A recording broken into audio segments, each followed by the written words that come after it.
नमस्कार दोस्तों, आज इस वीडियो में हम चर्निंग की बात करेंगे। फिर शायद मैं थोड़ा टाइम रुक जाऊंगा, 3 महीने या 6 महीने, कि हम दोबारा चर्निंग की बात करें। ठीक है, कि चर्निंग से कैसे बेनिफिट होता है। आप कहोगे यार वीडियो तो मिड कैप के बारे में थी, ये क्या बता रहा है। अब अगर आपको सिर्फ मिड कैप्स के नाम जानने हैं तो आप वीडियो को थोड़ा सा स्किप कर सकते हैं। ठीक है, शुरू में मैं एक्सेल शीट पे थोड़े से मिड कैप बताऊंगा आपको और फिर लास्ट में 4 अच्छे मिड कैप आपको बता दूंगा। ठीक है, तो आप वीडियो को स्किप कर सकते हैं। लेकिन एक इंपॉर्टेंट चीज़ अगर आप सीखना चाहते हैं कि चर्निंग के क्या बेनिफिट हैं। अब आप कहोगे यार जो पुराने हैं, आप कहोगे यार कितनी बार बताएगा। मतलब शायद मैं अपने चैनल पे हर महीने एक वीडियो ऐसी डिटेल में बना देता हूँ जहाँ चर्निंग का बेनिफिट बता देता हूँ। लेकिन बहुत से लोग चैनल पे नए भी आते हैं और आपको करंट बेनिफिट पता लगना चाहिए ना कि अब क्या बेनिफिट निकल के आता है। ठीक है, मैं आपको ये नहीं कहता कि 10 चेंजेस हो सकते हैं तो 10 करो, लेकिन 10 में से 2 भी कर लोगे ना, या 5 साल में 3 भी चेंजेस कर लोगे तो बहुत बड़ा इंपैक्ट पड़ेगा। मैं कह रहा हूँ 20 साल में एक चेंज आपके पोर्टफोलियो पे 19-20 का फ़र्क डाल देगा। आप कहोगे 19-20 का फ़र्क क्या होता है? 19-20 लाख बोल रहा हूँ, 19-20 लाख का फ़र्क डाल देगा। ठीक है, लेकिन इन चीज़ों के बारे में डिटेल में बात करेंगे, वीडियो के अंदर चलेंगे।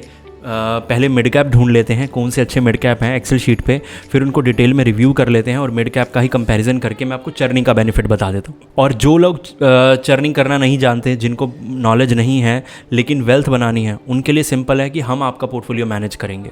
कुछ नहीं करना, आपको SIP अमाउंट ड्रॉप करना है और हम आपका पोर्टफोलियो मैनेज करेंगे। ठीक है, इस नंबर पे आपको स्क्रीन पे नंबर दिख रहा होगा। तो अब चलते हैं वीडियो के अंदर और आपको एक्सेल शीट दिखाता हूँ। सबसे पहले एक फंड जिसके ऊपर हमारा कभी ध्यान नहीं गया वो था भाई साहब ITI। मैं सच बता रहा हूँ, मैंने भी ध्यान नहीं दिया कभी, लेकिन ITI मेरे किसी फ्रेंड ने ले रखा था। वो बोला मैं अपने पोर्टफोलियोज़ में, लोगों के पोर्टफोलियो में डाल रहा हूँ। मतलब वो भी पोर्टफोलियो मैनेज करता है। ठीक है, लोकल यहाँ पे उनका ऑफिस है। तो जब उन्होंने मुझे थोड़ा सा आइडिया दिया तो मैंने देखा यार सिलेक्शन तो उनका भी अच्छा है। पिछले 3 साल से उन्होंने निकाले हैं रिटर्न्स बहुत अच्छे। ठीक है, तो फिर मैंने उनको बताया कि ठीक है तुमने रिटर्न्स निकाले हैं, लेकिन हमने स्टार्टिंग में बहुत ज़्यादा रिटर्न्स निकाल दिए थे। हमने बाय किया था ये 12% वाला, जब बाकी फ़ंड बहुत कम दे रहे थे। कोई 6 दे रहा था, कोई -4 दे रहा था, और तब उनके फ़ंड ने भी 4% दिए थे। लेकिन हमारे पोर्टफोलियो ने भी कम रिटर्न्स नहीं निकाले हैं और यहाँ पे 12%, 43%, 41% हमने भी बहुत तगड़े रिटर्न्स निकाले हैं ITI से, अगर मैं कंपेयर करूं तो। ठीक है, लेकिन हमें देखा जाए तो पहले साल ITI से 3 गुना ज़्यादा रिटर्न्स थे, अब ITI से 3% ज़्यादा हैं, और यहाँ पे 2023 में ITI के बराबर थे। लेकिन ITI ख़राब नहीं, ये मैं नहीं बोलूँगा कि मैंने बेटर निकाला या उस बंदे ने ख़राब निकाला, ये किस्मत की बात थी। ठीक है, कि मेरे वाला थोड़ा सा ज़्यादा बेटर कर गया, ये किस्मत की बात थी। मैं साफ बोल रहा हूँ, जहाँ क्रेडिट लेना होता है वहाँ बता देता हूँ। लेकिन हमने अच्छा फ़ंड चुना। उसके बाद अगर हम बात करें कोई और ऐसा फ़ंड जो पिछले 3 साल से चल रहा हो, तो वो है एक एडलविस का मिड कैप। ये इसका पास रिकॉर्ड भी अच्छा है, तो एडलविस की ये बहुत अच्छी बात है। ठीक है, उसके अलावा कोई ऐसा फ़ंड नहीं है जो 3 साल से चल रहा हो। लेकिन हम जो कंपेयर करेंगे यहाँ पे किस किस को करेंगे, हम कोटक एमर्जिंग को करेंगे कि कोटक एमर्जिंग सिर्फ बीच में जब इनकी टीम चेंज हुई, फंड मैनेजर चेंज हुआ, तब अंडर परफॉर्मेंस में आया। उसके अलावा इनका परफॉर्मेंस काफ़ी अच्छा रहा है। उसके अलावा हम महिंद्रा को भी कंपेयर करेंगे जो पिछले 2 साल से अच्छा चलता आ रहा है, या फिर हम क्वांट को कंपेयर कर लेंगे जिसने 2023 में हल्का सा ख़राब रिटर्न्स दिया, बाद में अच्छे रिटर्न्स दिए। ठीक है, तो लेकिन कंपैरिजन से पहले एक चीज़ मैं बता देता हूँ कि हमने किया क्या। हमने 2018-19 में पोर्टफोलियो स्टार्ट किया, किसी का भी PGM इंडिया मिड कैप डाला। उस PGM इंडिया मिड कैप ने 3 साल रिटर्न दिए 4,000 रुपये के हिसाब से। अगर आपने 3 साल इन्वेस्ट किया तो आपका रफली बनता है 1,44,000 रुपये के आसपास। ठीक है, 36 मंथ्स में अगर आपने 4,000 पर मंथ किया तो। ठीक है, और आपका प्रॉफिट मिला के हो जाता है लगभग 3,56,000 रुपये। समझ आ गया? अब उसने लास्ट 2 साल में, अब आपने बहुत अच्छे रिटर्न्स कमा लिए, आपने कहा मैं तो चेंज नहीं कर रहा यार, 20,000 का टैक्स लग रहा है, तो आपने उसके अंदर चलने दिया। ये PGM इंडिया मिड कैप का रिटर्न है लास्ट 2 सालों में, 24 महीनों में। ठीक है, आप डेट देख सकते हैं कहाँ से मैंने स्टार्ट किया है। एक्चुअल में पूरे 2 साल भी नहीं है। ठीक है, उसके बाद सेम मैंने यहाँ पे चेंज करके SIP दूसरे में चालू कर दी, मोतीलाल ओसवाल में। मोतीलाल का रिटर्न आप देख सकते हो। पहली बात तो यहीं पे आपको पता लग गया होगा कि चर्निंग का क्या बेनिफिट मिला होगा लास्ट 2 साल में, लेकिन मैं आपको बता देता हूँ। ठीक है, 2 साल के अंदर आपने 26% रिटर्न कमाए, 4,000 की SIP आपने चलने दी, तो आपने जोड़ लिया 1,24,000 रुपये। दूसरी तरफ आपने 2 साल SIP चलाई, 52% रिटर्न निकाले, 52%, और आपने कमा लिया 1,53,000 रुपये। अब ये तो हो गया कि आपने नई SIP चलाई लास्ट 2 ईयर्स में, पिछला पैसा भी तो जोड़ रखा था ना भाई मैंने, तो वो 3,56,000 रुपये कहाँ गया मेरा? तो ये 3,56,000 रुपये को मैंने डाल दिया इधर, मतलब डले रहने दिया। यहाँ तो क्या डालना, क्योंकि हमने चेंज नहीं किया तो यहाँ 27% रिटर्न आए, तो टोटल आपका हो गया, टोटल अमाउंट आपने इन्वेस्ट किया 3,56,000, रिटर्न्स 2,18,000 आए, आपका हो गया टोटल 5,74,000 रुपये। अब इस 5,74,000 रुपये को ऊपर प्लस कर देंगे जो हमारी 4,000 की SIP चल रही थी PGM इंडिया मिड कैप में।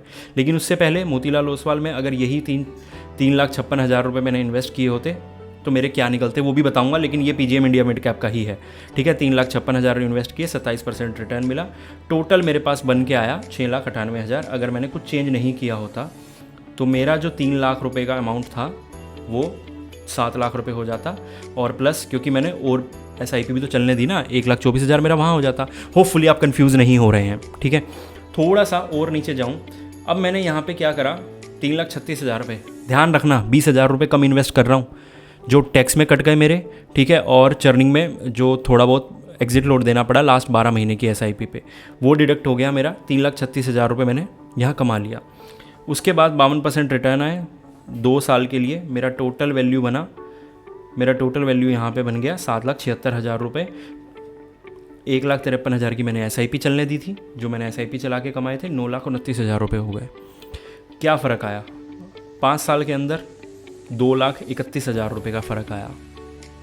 अब मान लो उसके बाद हमें कभी फ़र्क देखने को मिला ही नहीं, दोनों फंड बराबर चलने लग गए। इसके बाद इस अमाउंट के बाद दोनों बराबर चलने लग गए, ठीक है, और हर 5 साल में अमाउंट डबल होता चला गया, जो कि हो जाता है म्यूचुअल फंड के अंदर। 4 में, 6 में, कोविड के बाद तो 3 साल में डबल हुआ है, तो 4 में, 5 में, 6 साल में डबल हो जाता है। मान लो आपका अमाउंट 5 साल में डबल होता चला गया, लास्ट में आपका हो गया अमाउंट 74,37,000 रुपये, इधर हो गया 55,87,000 रुपये। दोनों में डिफरेंस कितना? 19-20 का ही तो आ गया। और ये सिर्फ पूरे 20 साल में सिर्फ एक चेंज किया आपने, और वो एक चेंज भी आपको सिर्फ 5 साल का बेनिफिट दे के गया, ज़्यादा नहीं। 5 साल का भी नहीं, एक्चुअल में बोलूँ तो 2 साल का ही। ये होता है चर्नी का बेनिफिट। अब ये क्यों बताया, इतनी बड़ी राम गाथा क्यों सुना दी आप लोगों को? क्योंकि आपको ये समझना है कि PGM इंडिया मिड कैप से पैसा निकाल लेना था, और अभी भी नहीं निकाला तो निकाल लो। ये 4 मिड कैप आपको बता रहा हूँ, जिसमें क्वांट में अभी मत डालना, क्योंकि अभी रिटर्न्स देख सकते हो बहुत ख़राब चल रहे हैं। कंपेयर कर लो मोतीलाल ओसवाल से, कंपेयर कर लो। यहाँ पे वापस रिटर्न्स देना कभी भी शुरू कर देगा। अगर ऑलरेडी SIP चल रही है, चलने दो। ऑलरेडी पैसा डला हुआ है, डलने दो। नया पैसा यानी कि लमसम मत करो। अगर नई SIP स्टार्ट कर रहे हो तो वो मत करो। तो आपके लिए मोतीलाल ओसवाल, एडलवेस, कोटक अच्छा ऑप्शन है, ठीक है। लॉन्ग टर्म में इन सब ने ज़बरदस्त रिटर्न्स दिए हैं।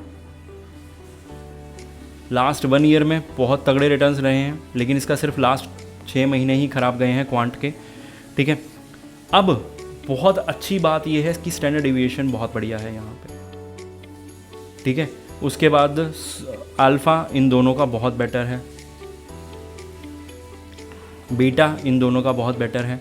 लेकिन मैंने पिछली वीडियो में भी बोला था कि मोतीलाल ओसवाल मिड कैप और एडलवेस का कॉम्बिनेशन बहुत तगड़ा बन सकता है। रीज़न बताता हूँ, नीचे चलते हैं। सेक्टर देख लो, कैपिटल गुड्स सेम है, उसके अलावा टेक्नोलॉजी अलग हो गया, फाइनेंशियल अलग हो गया, सर्विस अलग हो गया, ऑटोमोबाइल। टॉप 3 की बात कर रहा हूँ, ठीक है। यहाँ पे अगर मैं सेम स्टॉक्स की बात करूँ तो परसिस्टेंट सिस्टम्स के अलावा कुछ खास सेम है नहीं। यहाँ पे आपको 5-7% की ओवरलैपिंग देखने को मिल जाएगी, लेकिन वो आपको हर जगह देखने को मिल रही है, ठीक है।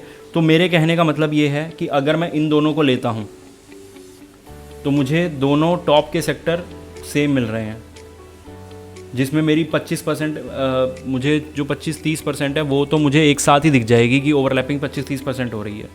तो इससे अच्छा ये है कि जो सबसे बढ़िया चल ही रहा है और एडलवेस साथ में ले लिया जाए। एडलवेस लॉन्ग टर्म चल सकता है, हमें कल को चेंज करना भी पड़ा तो मेरे हिसाब से मोतीलाल ओसवाल ही करना पड़ेगा। और अब मुझे 1.5-2 साल हो गए बोलते हुए कि मोतीलाल ले लो ले लो ले लो, या आपके पोर्टफोलियो में होना चाहिए, ठीक है। तो अभी तक अगर आपने नहीं लिया था तो अब तो रहने ही दो, क्योंकि अब मतलब अगर आप 2 साल बाद चेंजेस करने शुरू करोगे, जो चेंजेस मैं 2 साल पहले कर चुका, तो फिर मैं कल को बोलूँगा कि सेल कर दो तो आप कहोगे यार मैंने तो अभी बाय किया था, तुम कह रहे हो सेल कर दो। समझ आ रही है? तो इसका सिंपल सा सॉल्यूशन है, अगर ये चीज़ें आपको लगता है कि आप डिसीजन नहीं ले सकते, इतना रिसर्च वर्क आपका अच्छा नहीं है, तो मैंने नंबर दिया था स्क्रीन पे, दोबारा दे देता हूँ, ठीक है। लेकिन सीखना शुरू करो चीज़ों को, अगर नहीं सर्विसेज लेनी तो चीज़ों को सीखना शुरू करो। यहाँ पे टर्नओवर रेशो बहुत ज़्यादा है, जिससे मुझे लगता है कि कभी भी ऐसा टाइम आ सकता है कि ये फंड रिटर्न देना कम कर देगा। लेकिन दूसरी तरफ एडलवेस बहुत अच्छा चल रहा है और कोटक इक्विटी भी इस मामले में बहुत अच्छा है, लेकिन रिटर्न्स देने के बावजूद ये काफ़ी ज़्यादा डेट पे बैठा हुआ है, यानी कि ये डेट हमारा कैश और कैश इक्विवेलेंट के बराबर होता है। तो अब ये किस चीज़ का वेट कर रहा है, मार्केट गिरने का वेट कर रहा है, क्या वेट कर रहा है? तो मुझे लग रहा है कि अगर ये स्ट्रेटजी से चलता रहा ना, तो मार्केट जब गिरेगा और रिकवर करेगा तो ये फिर से सबसे ज़्यादा रिटर्न्स देगा, यानी कि कैश दबा के बैठा हुआ है ये। उसके बाद अगर हम बात करें यहाँ पे, अब एक चीज़ है, मैंने आपको बोला कि ये ले लो, ठीक है, मोतीलाल ओसवाल मिड कैप ले लो, अगर एक लेना है तो, अगर सिर्फ 2,000 रुपये की SIP है तो 15-20 हज़ार रुपये से ज़्यादा डाल रहे हो, 2 मिड कैप लेने हैं तो दूसरा तब लो। अब आप एक्सपेंस रेशो देख के नहीं लोगे कि एक्सपेंस रेशो एडलवेस का कम है तो हम ले लेते हैं, क्यों? क्योंकि भाई ये हमें भर भर के रिटर्न्स निकाल के दे रहा है। अब मैंने इसका एग्जांपल दिया था आपको, अगर इसका एक्सपेंस रेशो 0.10 भी होता तो भी आप नहीं लोगे, आधा % बचाने के लिए, क्योंकि आप नुकसान बहुत बड़ा कर बैठोगे, ठीक है।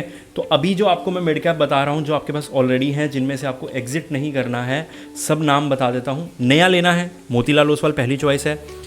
5-6 हज़ार रुपये की एक फ़ंड के अंदर SIP करनी है तो 4,000 के अंदर मोतीलाल, 2,000 का आप ले लो एडलवेस, ठीक है। ये तब करो तब जब आपके पास अमाउंट ज़्यादा डालने को है एक सिंगल SIP के अंदर, तब नहीं कि 2,000 रुपये की SIP हो रही है और आपने 2 फंड ले लिए या 3 फंड ले लिए वहाँ पे।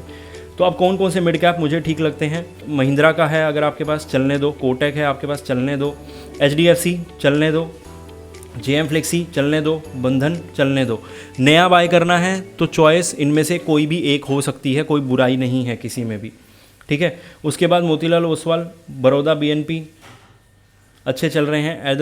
एडलवेस का मिड कैप, HSBC और क्वांट, जो मुझे लगता है कि बढ़िया चल रहे हैं और इनको आप चलने दे सकते हो अगर ऑलरेडी आपके पोर्टफोलियो में चल रहे हैं तो। होपफुली वीडियो अच्छी लगी होगी। इस तरह के इंटरेस्टिंग वीडियोज़ के लिए हमें फॉलो करें। मिलते हैं अगली वीडियो में।